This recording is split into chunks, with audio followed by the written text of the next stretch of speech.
नमस्कार दोस्तों, ये है ज्ञानधारा चैनल। आज बात करते हैं आज की जो शिक्षा जगत की एवं रोजगार जगत की जो प्रमुख खबरें हैं उनके बारे में। तो आपको बताते चले कि एलटी ग्रेड भर्ती में 13 विषयों का ही परिणाम हो सका है घोषित।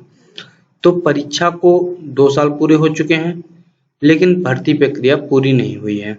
आयोग की छवि पर लगा दाग। तो पदों और परीक्षार्थियों की संख्या के लिहाज से आयोग इस सबसे बड़ी भर्ती ने आयोग की छवि पर खासा बट्टा भी लगाया है। इस भर्ती के पेपर लीक मामले में मई 2018 में परीक्षा नियंत्रक रही अंजू कटियार की गिरफ्तारी हो चुकी।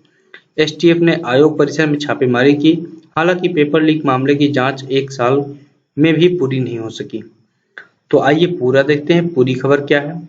तो लोक सेवा आयोग की सहायक अध्यापक प्रशिक्षित स्नातक एलटी ग्रेड शिक्षक भर्ती परीक्षा 2018 की लिखित परीक्षा को 2 साल पूरे हो चुके हैं, लेकिन अभी तक यह भर्ती प्रक्रिया पूरी नहीं हो सकी। इसमें शामिल 15 में से अभी तक 13 विषयों का ही परिणाम घोषित हो चुका है। जिन 2 विषयों हिंदी और सामाजिक विज्ञान में सर्वाधिक पद हैं, उनका परिणाम अभी तक घोषित नहीं हो सका है। प्रदेश के राजकीय इंटर कॉलेजों में रिक्त 10,768 पदों के लिए एलटी ग्रेड भर्ती प्रक्रिया 15 मार्च 2018 को प्रारंभ हुई थी। 29 जुलाई 2018 को लिखित परीक्षा हुई, जिसके लिए प्रदेश के 39 जिलों में 1760 परीक्षा केंद्र बनाए गए।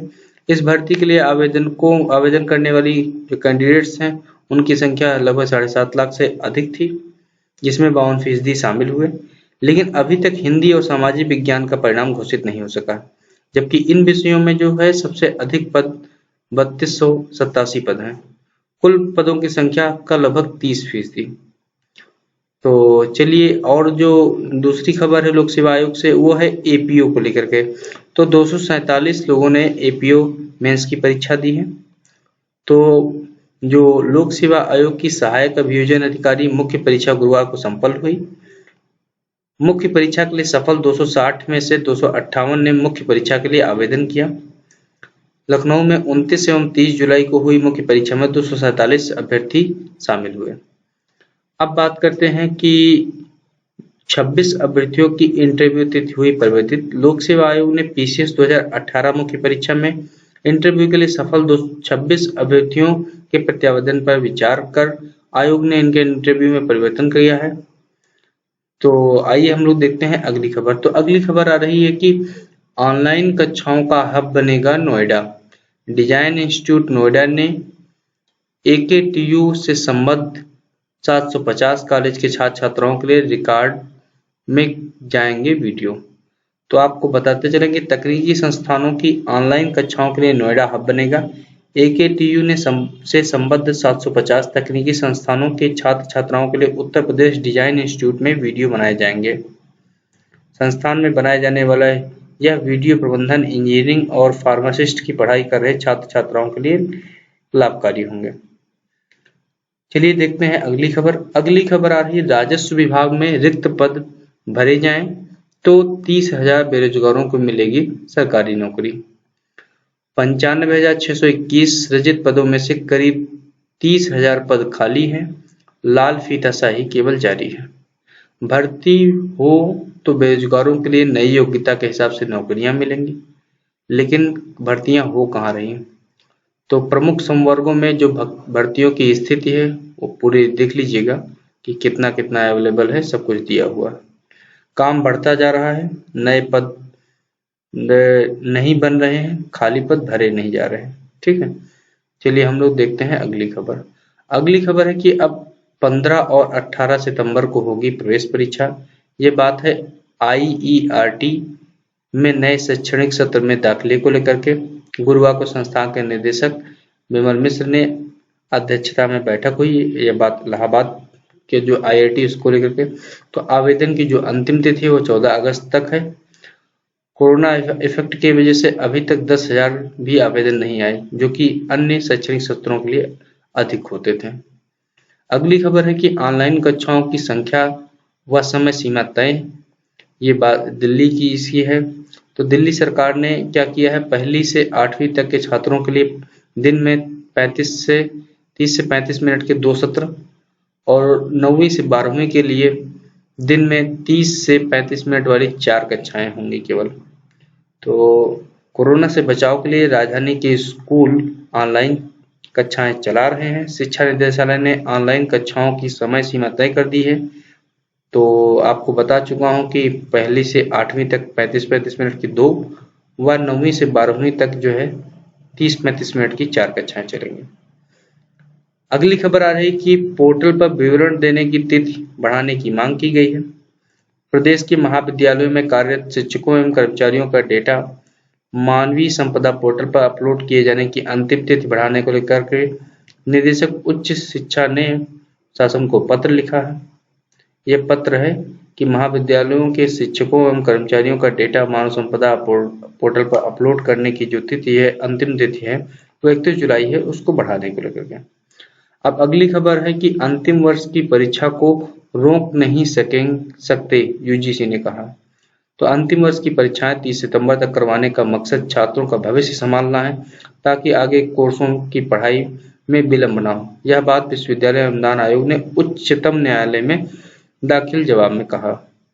कोरोना के मद्देनजर परीक्षाएं करवाने के आदेश के खिलाफ दायर याचिकाओं पर अदालत ने यूजीसी से जवाब मांगा था।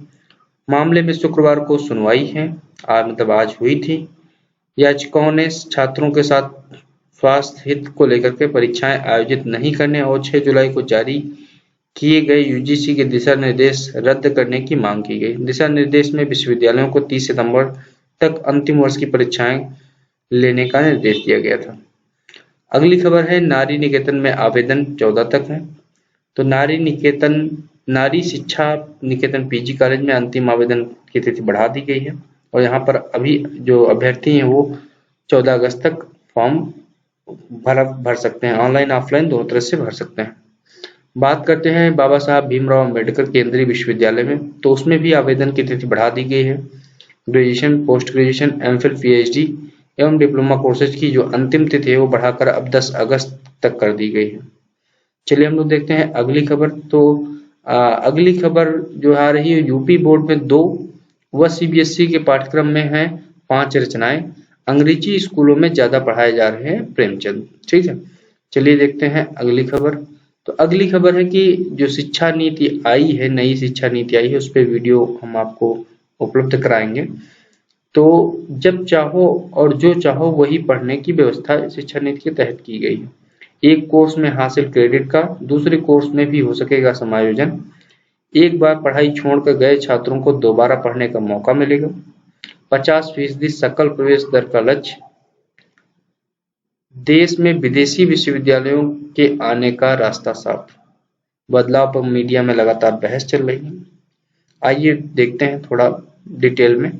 तो नई शिक्षा नीति में वैसे तो कई बदलाव किए गए हैं, लेकिन उच्च शिक्षा में क्रेडिट ट्रांसफर का विकल्प उपलब्ध कराने से छात्रों को जब चाहो और जो चाहो पढ़ने की सुविधा मिलेगी। इससे उच्च शिक्षा में ड्रॉप आउट खत्म होने की उम्मीद है और सकल प्रवेश दर में इजाफा होगा। ठीक है, तो अगली खबर जो है वो नई शिक्षा नीति के जो बनाने वाले जो मुखिया हैं, समिति के मुखिया हैं, वो उनकी तरफ से है। तो भाषा नहीं थोपी, सबसे ज्यादा सीखते हैं। तो ये कहा है कि जो नई शिक्षा नीति के समिति के जो अध्यक्ष हैं कस्तूरी रंगन ने, तो 5वीं कक्षा तक मातृभाषा या क्षेत्रीय भाषा में पढ़ाने का फैसला किसी बच्चे पर कोई भाषा थोपने के लिए नहीं है। इसका मकसद छोटे बच्चों को संस्कृत से जोड़ते हुए सीखने की प्रवृत्ति को बढ़ाना है। घर में मातृभाषा का ही प्रयोग होता है, ऐसे में छात्र उसी भाषा में सीखेंगे तो हमेशा याद रहेगा। ये बात कही है डॉक्टर कस्तूरी रंगन ने। अब आईटीआई प्रशिक्षुओं को ट्रेनिंग देंगी इकाइयां। आईटीआई व पॉलिटेक्निक से प्रशिक्षण लेने वाले प्रशिक्षुओं को एमएसएमई इकाइयों में ट्रेनिंग देनी होगी। इसके लिए उद्योगों को आईटीआई की वेबसाइट www.apprenticeshipindia.org पर पंजीयन कराना होगा। ठीक है, तो ये जानकारियां काफी इंपॉर्टेंट हो सकती हैं आप लोगों के लिए। तो इन जानकारियों को जिन लोगों को जरूरत है आप उनको वीडियो शेयर करिए। चैनल पर लगातार नई एजुकेशनल इन्फॉर्मेशंस के लिए एवं एम्प्लॉयमेंट न्यूज के लिए लगातार इसको सब्सक्राइब करें। Thank you very much.